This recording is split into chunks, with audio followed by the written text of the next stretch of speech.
نحمده ونصلي ونسلم على رسوله الكريم أما بعد فأعوذ بالله من الشيطان الرجيم بسم الله الرحمن الرحيم.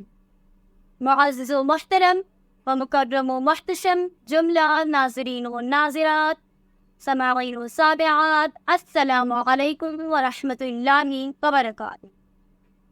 میرا آج کا موضوع ہے یہ بالیقین حسین ہے، نبی کا نور عین ہے. نہ پوچھ کوئی کیسے شاہ مشرقین بنا، بشر کا ناز عقیدت کا زیب و زین بنا. علی کا خون لعاب رسول شیر بطول ملے ہیں جب یہ عناصر تو پھر حسین. ذرا تصور کیجئے وہ منظر جب سرزمین کرب و بلا پر سرارے قافلہ کے سامنے 71 لاشیں موجود ہیں. سارے کربلا کے ذرے ذرے نے وہ منظر دیکھا. ہوائیں بلبلا اٹھیں، فضائیں آنسو بہانے میں مصروف ہیں. ہر طرف سناٹے کا عالم ہے کہ اتنے میں چشم فلک نے وہ منظر دیکھا کہ حیدر کا لال دلدل حیدر پر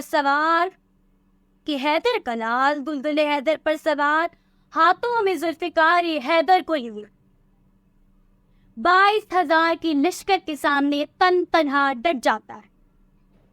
زمین و آسماں، حور و ملائک، جن و انس، انکشت بدندہ دیکھتے ہیں کہ یہ کیسا منظر ہے. یہ کون ہستی ہے کہ لباس ہے پھٹا ہوا، غبار میں اٹا ہوا، تمام جسم نازنی چھلا ہوا کٹا ہوا. یہ کون ذی وقار ہے، بلا کا شہ سوار ہے، 1000 قاتلوں کے سامنے ڈٹا ہوا. یہ بالیقین حسین ہے، نبی کا نور عین ہے کہ جس کے ایک ضرب سے کمال حرب پن سے کئی شکی گرے ہوئے تڑپ رہے ہیں کرب سے. عجب ہے تیغ دو صدا کہ ایک ایک بار پر اٹھی صدائیں علامہ. زمانے شرق و غرب سے یہ بالیقین حسین ہے، نبی کا نور عین ہے. ادھر ہے دشمنان دین، ادھر فقط امام ہے، مگر عجیب شان غضب کی آن بان ہے.